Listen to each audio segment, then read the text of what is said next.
बिस्मिल्लाहिर्रहमानिर्रहीम। सूरह बक़रा रुकू नंबर 6। ऐं यादि कर त जॾहिं मूसा पंहिंजे क़ौम लाइ पाणी घुरियो तॾहिं चयोसूं त पंहिंजी लठ पहण यानी पथर खे हण, पोइ मंझांसि 12 वायूं फाटी निकितियूं। सभु कंहिं माण्हूअ बेशक पंहिंजो तड़ सुञातो। चयोसूं त अल्लाह जे रिज़्क़ मां खाओ ऐं पियो ऐं ज़मीन में फ़सादी थी बिगेड़ न विझो।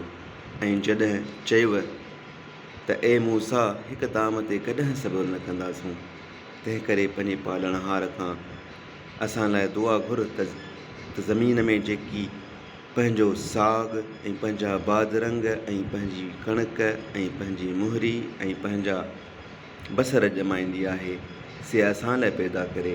चयाईं त जेकी चङियूं आहिनि से सादियुनि सां छो था मटायो।